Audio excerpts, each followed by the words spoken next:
Hi hello ನಮಸ್ಕಾರ ಸ್ನೇಹಿತರೆ. Finally Kusma ಮತ್ತೆ ಪೂಜಾ ಇಬ್ರು ಕೂಡ ಮದ್ವೆ ನಿಲ್ಸೋದಕ್ಕೆ ಬಂದ್ರೆ ಒಳಗಡೆ ಅಪ್ಪ ಅಮ್ಮನೆ ಮದ್ವೆ ನಿಲ್ಸೋಕೆ ಮುಂದಾಗ್ತಿದ್ದಾರೆ. ವಿಶ್ವ ತಂದೆ ತಾಯಿ ತಾಂಡ ಬೆಕ್ಕಸ ಬೆರಗಾಗಿದ್ಯಾಕೆ ಏನಾಗ್ತದೆ ಇದು ಎಲ್ಲವನ್ನ ಕೂಡ ತಿಳ್ಕೊಬೇಕು ಅಂದ್ರೆ ಈಗಲೇ ನಮ್ಮ ಈ ಚಾನಲ್ ನ ಸಬ್ಸ್ಕ್ರೈಬ್ ಮಾಡಿ ಹಾಗೆ ಒಂದು ವಿಡಿಯೋವನ್ನ ಪೂರ್ತಿಯಾಗಿ ನೋಡಿ.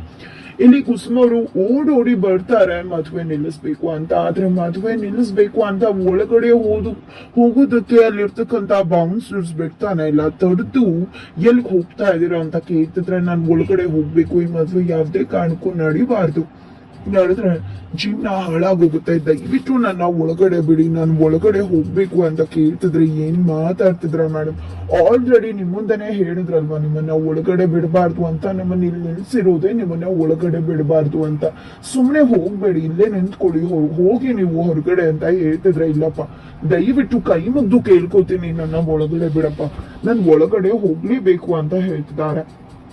ಎಸ್ಗೆ ಹೇಳುವುದು ಮೇಡಮ್, ನೀವೇನಾದ್ರೂ ಒಳಗಡೆ ಹೋದ್ರೆ ಆ ಚಕ್ರೇಶ್ವರ್ ಸರ್ ಮತ್ತೆ ಆ ಶ್ರೇಷ್ಠ ಮೇಡಮ್ ನಮ್ಮನ್ನಂತೂ ಸುಮ್ನೆ ಬಿಡುವುದಿಲ್ಲ. ಆಮೇಲೆ ನಮ್ ಕೆಲ್ಸ ಹೋಗ್ಬಿಡತ್ತ. ನಾವಿಲ್ಲಿ ನಿಂತಿರೋದೇ ನಿಮ್ಮನ್ನ ಒಳಗಡೆ ಬಿಡದೆ ಇರೋದಕ್ಕೆ. ದಯವಿಟ್ಟು ಇಲ್ಲಿಂದ ಹೊಡಿ, ನಿಮ್ಗೆ ಏನ್ ಆಗ್ಬೇಕು ಒಳಗಡೆ ನಡೆಯೋ ಮದ್ವೆ ಕಟ್ಕೊಂಡು ಹೋಗಿ ಸುಮ್ನೆ ಇಲ್ಲಿಂದ ಅಂತ ಬೌನ್ಸರ್ಸ್ ಹೇಳ್ತಿದ್ರೆ ಏನಪ್ಪಾ ಹೇಳ್ತಿದ್ಯ? ಒಳಗಡೆ ನಡೀತಿರೋದು ನನ್ನ ಮಗನ್ ಮದ್ವೆ, ನಾನೇ ಹೋಗ್ಬೇಕಾಗಿರೋದು. ನಾನು ಅವ್ರ ಅಮ್ಮ ಅಂತಿದ್ರೆ ಎಲ್ಲರೂ ಕೇಕೆ ಹಾಕೊಂಡು ನಗಕ್ ಶುರು ಮಾಡ್ತಾರೆ. ತುಂಬಾ ಚೆನ್ನಾಗ್ ಕತೆ ಕಟ್ತಿರೋ. ಏನ್ ಹೇಳ್ತಿದ್ರೆ ಒಳಗಡೆ ನಡೀತಿರೋದು ನಿಮ್ ಮಗನ್ ಮದ್ವೆನ? ಹಾಗಿದ್ರೆ ಮಗನ್ ಮದ್ವೆಗೆ ಅಮ್ಮನೇ ಬಿಡ್ಬೇಡ ಅಂತ ಯಾರಾದ್ರೂ ಹೇಳ್ತಾರ? ಸುಮ್ನೆ ಏನ್ರಿ ಕತೆ ಕಟ್ತಿದ್ರ? ಸುಮ್ನೆ ಇಲ್ಲಿಂದ ಹೊರಡ್ರಿ ಅಂತಿದ್ರೆ ನಿಜವಾಗ್ಲೂ ಅಪ್ಪ ನಾನು ಹೇಳ್ತಿರೋದು ಈ ಮದ್ವೆ ನಡಿಬಾರ್ದು. ಮದ್ವೆ ನಾನು ಮೊದ್ಲೇ ನನ್ನ ಮಗ ಒಳಗಡೆ ಇದ್ದಾನೆ ಅಂತ ಗೊತ್ತಿದ್ರೆ ನಾನು ಈ ಮದ್ವೆನ ನಡೆಯೋಕ್ ಬಿಡ್ತಿರ್ಲಿಲ್ಲ. ನಾನ್ ಬರೋದಲ್ಲ, ನನ್ನ ಮಗನ್ನೂ ಇಲ್ಲಿಗ್ ಬರೋಕ್ ಬಿಡ್ತಿರ್ಲಿಲ್ಲ ಅಂತ ಹೇಳ್ತಿದ್ದಾಗೆ ಒಂದ್ ಕ್ಷಣ ಬೌನ್ಸರ್ಸ್ಗೆ ಶಾಕ್ ಆಗುತ್ತೆ. ತದನಂತರ ಇವ್ರ ಮಾತೆಲ್ಲ ಕೇಳ್ಕೊಂಡ್ ಕೂತ್ಕೊಳ್ಳೋಕ್ ಆಗಲ್ಲ. ಸುಮ್ನೆ ಬಾಯಿ ಮಾತಲ್ಲಿ ಹೊರಡಿ ಅಂದ್ರೆ ನೀವು ಹೊರಡ್ತಿಲ್ಲ ಅಂತ 4 ಜನ ಬೌನ್ಸರ್ಸ್ ಕೂಡ ಪಾಪ ಆ ಒಂದು ಹೆಣ್ಮಗ್ಳನ್ನ ಇಟ್ಕೊಂಡು ಹಾಗೆ ದೂಡ್ ಬಿಡ್ತಾರೆ. ಎಷ್ಟೇ ಬೇಡ ಅಂದ್ರೂ ಬಿಡಲ್ಲ, ಇನ್ನೇನು ಬಿದ್ದು ಹೋಗ್ಬೇಕು. ಅಷ್ಟ್ರಲ್ಲಿ ಪೂಜಾ ಬಂದು ಇಟ್ಕೋತಾಳೆ. ಪೂಜಾನ ನೋಡ್ತಿದ್ದಾಗೆ ಕುಸುಮ ಅವ್ರಿಗೆ ಶಾಕ್ ಆಗುತ್ತೆ, ಪೂಜಾ ಇಲ್ಲಿ ಅಂತ. ಆತ ಕಡೆ ಭಾಗ್ಯ ಮತ್ತೆ ಧರ್ಮ ಅಂಕಲ್ಗೆ, ಈ ಕಡೆ ಸುಂದ್ರಿ ಅವರು ಸತ್ಯನ ಹೇಳ್ತಿದ್ದಾರೆ. ನಾನು ಮಹೇಶ ನಿಜವಾದ ಅಪ್ಪ ಅಮ್ಮ ಅಲ್ಲ ತರುಣ್ಗೆ. ನಿಜ ಹೇಳ್ಬೇಕು ಅಂದ್ರೆ ಶ್ರೇಷ್ಠ ನಮ್ಗೆ ದುಡ್ಡು ಕೊಟ್ಟು ಇದನ್ನೆಲ್ಲ ಸೆಟ್ ಮಾಡ್ಸಿದ್ದು ಅಂತ ಹೇಳ್ತಿದ್ರೆ ಅವರು ಶಾಕ್ ಆಗ್ತಾರೆ. ಏನಿದು ಇಂಥ ಪಾಪದ ಕೆಲ್ಸನ? ಅಪ್ಪ ಅಮ್ಮ ಅಂತ ಸುಳ್ಳು ಹೇಳ್ಕೊಂಡು ಅವ್ರ ಅಪ್ಪ ಅಮ್ಮಂಗೆ ಮೋಸ ಮಾಡಕ್ ಹೊರಟಿದಾಳ. ಏನ್ ಹೇಳ್ಬೇಕು ಅವಳ ಸಂಸ್ಕಾರಕ್ಕೆ? ಇಂಥ ಕೆಲ್ಸನೂ ಮಾಡ್ತಾರ ಅಂತ ಇಬ್ರು ಹೇಳ್ತಿದ್ದಾರೆ ಭಾಗ್ಯ ಮತ್ತೆ ಧರ್ಮ ಅಂಕಲ್. ನಂತರ ನಿಮ್ಗಾದ್ರೂ ಬುದ್ಧಿ ಬೇಡ್ವೇನ್ರಿ? ನೀವ್ ಹೇಗ್ರಿ ಒಪ್ಕೊಂಡ್ರಿ ಇಂತ ಮಹಾನ್ ಕೆಲ್ಸಕ್ಕೆ ಅಂತ ಕೇಳ್ತಿದ್ದಾಳೆ ಭಾಗ್ಯ. ಇನ್ನೇನ್ ಮಾಡುದು, ಹೊಟ್ಟೆ ಪಾಡಲ್ವಾ ಅಂತ ಹೇಳ್ತಿದ್ರೆ ಸುಂದ್ರಿ ಅವರು ಹೊಟ್ಟೆ ಪಾಡ್ಗೋಸ್ಕರ ಇನ್ನೊಬ್ರು ಬದುಕನ್ನೇ ಹಾಳು ಮಾಡ್ತೀರಾ ನೀವು ಅಂತ ಹೇಳ್ತಾನೆ. ಇದಕ್ಕೇನಾ ಇಷ್ಟೆಲ್ಲ ಹಾರಾಟ ಮಾಡ್ತಿರೋದು ಅಂತ ಹೇಳ್ತಿದ್ರೆ ಈ ವಿಷಯ ಪೂಜಾ ಗೊತ್ತಾಯ್ತು, ಅದಕ್ಕೋಸ್ಕರ ಅವಳು ಈ ರೀತಿ ಮಾಡಿದ್ವು ಅಂತ ಸುಂದ್ರಿ ಹೇಳ್ತಾರೆ. ಓ ಹೌದಾ? ಹಾಗಿದ್ರೆ ಯಾವ್ದೇ ಕಾರಣಕ್ಕೂ ಕೂಡ ಶ್ರೇಷ್ಠನ ಇನ್ನು ಬಿಡು ಮಾತೆ ಅಲ್ಲ. ಖಂಡಿತವಾಗ್ಲೂ ನನ್ ಪೂಜಾಗೆ ಇಷ್ಟೆಲ್ಲ ಮಾಡಿದಾಳೆ ಅಂದ್ರೆ, ಇಂಥ ಮನೆ ಹಾಳೆಲ್ಲ ಕೆಲಸ ಮಾಡಿ ಅಪ್ಪ ಅಮ್ಮಂಗೆ ಸುಳ್ಳು ಹೇಳಿ ಹೋಗ್ತಿದ್ದಾಳೆ ಅಂದ್ರೆ ಖಂಡಿತ ಅವಳ ಗ್ರಹಚಾರನ ಬಿಡಿಸ್ಲೇಬೇಕು. ನೀವ್ ಏನೇ ಮಾಡಿದ್ರು ನಮ್ಮನ್ನ ತಡಿಯೋಕ್ ಆಗೋದಿಲ್ಲ ಅಂತ ಹೇಳಿ ರೆಬಲ್ ಆದಂತ ಭಾಗ್ಯ ಮತ್ತೆ ಧರ್ಮ ಅಂಕಲ್ ಇಬ್ರು ಕೂಡ ಸುಂದರಿಯವರು ತಡೆದ್ರು ಕೂಡ ಅದನ್ನ ಮೀರಿ ಅಲ್ಲಿಂದ ಹೋಗ್ತಿದ್ದಾರೆ. ತದನಂತರ ಏನಪ್ಪಾ ಮಾಡುದು? ಭಾಗ್ಯ ಹೋಗ್ಬೇಡ್ವೆ, ನೀನ್ ಹೋದ್ರೆ ನಿನ್ ತಂಗಿ ಮದ್ವೆ ನಿಲ್ಸೋಕ್ ಹೋಗಿರೋ ಪ್ರಯತ್ನ ತಪ್ಪು ಹೋಗುತ್ತೆ. ದಯವಿಟ್ಟು ನಿನ್ನ ಬದುಕೆ ಹಾಳಾಗ್ಬಿಡುತ್ತೆ. ಯಾಕೆ ಅರ್ಥ ಮಾಡ್ಕೋತಾ ಇಲ್ಲ? ನಿಂತ್ಕೋ ಅಂತ ಸುಂದರಿಯವರು ತಮಗ್ ತಾವೇ ಹೇಳ್ತಿದ್ದಾರೆ. ನಿಂತ್ಕೋ ಅಂತ ಹೇಳ್ತಾ ಇದ್ರು, ಭಾಗ್ಯಗೆ ನಿಲ್ತಾ ಇಲ್ಲ.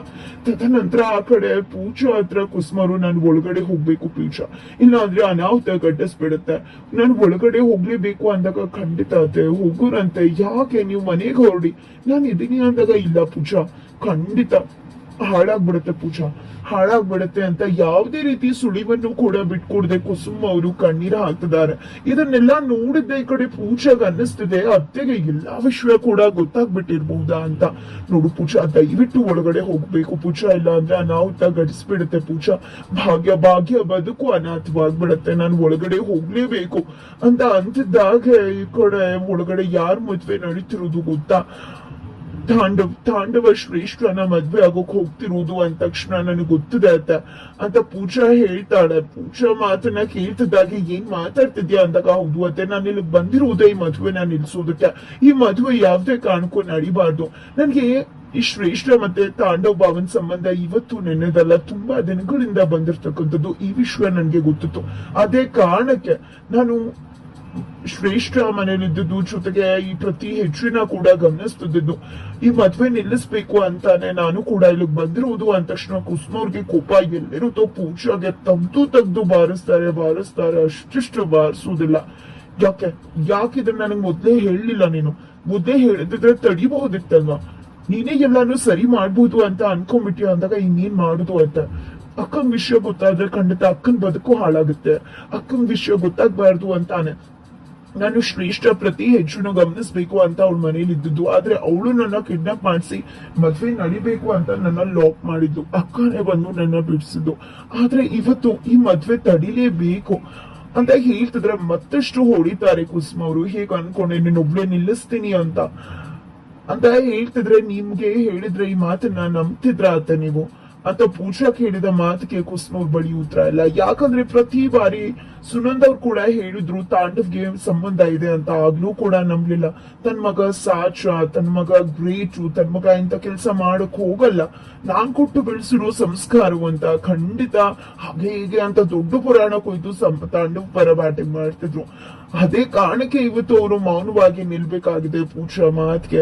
ತಕ್ಷಣ ಈ ಕಡೆ ಇನ್ನೇನ್ ಮಾಡುದು ಪೂಜಾ, ಹೀಗೇನ್ ಮಾಡುದು, ಈ ಮದ್ವೆ ನಿಲ್ಲೇಬೇಕು ಅಂತ ಹೇಳ್ತಿದ್ರೆ ಹೌದು ಅತ್ತೆ ನಿಲ್ಲೇಬೇಕು, ಆದ್ರೆ ಖಂಡಿತ ಇವ್ರು ನಮ್ಮನ್ನ ಒಳಗ್ ಹೊಡೆ ಹೋಗುದಕ್ಕೆ ಬಿಡುವುದಿಲ್ಲ ಅಂತ ಯೋಚನೆ ಮಾಡಿ ಆ ಕಡೆ ನೋಡ್ತಿದ್ದಾರೆ. ಅದನ್ನ ನೋಡಿದೆ ಇಬ್ರಿಗೂ ಒಂದು ಐಜ ಬರ್ತದೆ. ಅದ್ರ ನಡುವೆ ಈ ಕಡೆ ಒಳಗಡೆ ತಾಂಡವ್ ಮತ್ತೆ ಪುರೋಹಿತರ ಹತ್ರ ಹೆಣ್ಮಕ್ಳನ್ನ ಕರ್ಕೊಂಡ್ ಬನ್ನಿ ಮಧುಮಗಳನ್ನ ಅಂತ ಹೇಳ್ತಿದ್ರೆ ಅಲ್ಲಿ ಮ್ಯಾನೇಜರ್ ಬರಲ್ಲ ಮಧುಮಗಳು ಅಂತ ಹೇಳ್ತಾರೆ. ಏನ್ರಿ ಮಾತಾಡ್ತಿದ್ರ, ಅವಳೇ ಇಷ್ಟೆಲ್ಲ ಅರೇಂಜ್ಮೆಂಟ್ ಮಾಡಿ ಅವಳೇ ಬರಲ್ವಾ, ಎಲ್ಲ ಕೆಟ್ಟಿದ್ಯಾ ನಿಮ್ಗೆ ಅಂತ ತಾಂಡವಿ ಹೇಳ್ತಿದ್ರೆ ನಮ್ದ್ರ ಇದೇ ನಂಬೇಕು ಅಂತಾನೆ ತಾನೇ ಶಾಕ್ ಆಯ್ತಾ. ಅದಕ್ಕೆ ತಾನೇ ಸುಳ್ಳು ಹೇಳಿದ್ದು.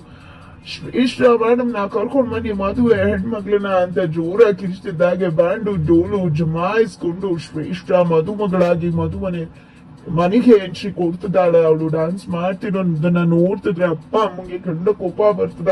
ತಕ್ಷಣ ಹೋಗಿದೆ, ಏನಿದಲ್ಲ ಶ್ರೇಷ್ಠ ಮದುವೆ ಏನು ನೀನು ಈ ರೀತಿ ಎಲ್ಲ ಹುಚ್ಚಿತಾರೆ ಹೊಡಿಬಾರ್ದು ಅಂದಾಗ, ಡೋಂಟ್ ಕೇರ್ ಯಾರು ಏನು ಅನ್ಕೋತಾರೆ, ನನಗ್ ಬೇಕಾಗ್ಲಾ, ಇದು ನನ್ನ ಮದುವೆ, ನನ್ನ ಇಷ್ಟ, ನಾನು ಇಷ್ಟ ಬಂದಂಗ್ ಕುಣಿತೀನಿ ಅಂತ ಹೇಳಿ ಅಪ್ಪ ಅಮ್ಮಂಗೂ ಅವಮಾನ ಮಾಡಿ ನನ್ ಮದುವೆ ಆಗ್ತದೆ ಅಂತ ಹೇಳಿ ಹುಚ್ಚಿ ತರ ಕುಣಿತಾ ಇದ್ರೆ, ಏನಿದು ಇಂಥ ಸಂಸ್ಕಾರನ, ಇಷ್ಟೆಲ್ಲ ಹಾಳಾಗ್ತಾರ ಬೆಂಗಳೂರಿಗೆ ಬಂದು ಅಂತ ಅಪ್ಪ ಅಮ್ಮ ಅನ್ಕೋತಿದ್ರೆ ಈ ಕಡೆ ತಾಂಡವ್ಗೆ ಏನಪ್ಪಾ ಇವ್ರದ್ದು ಈ ವರ್ಷೆ ಅಂತ ಅನ್ನಿಸ್ಬಿಡ್ತದ.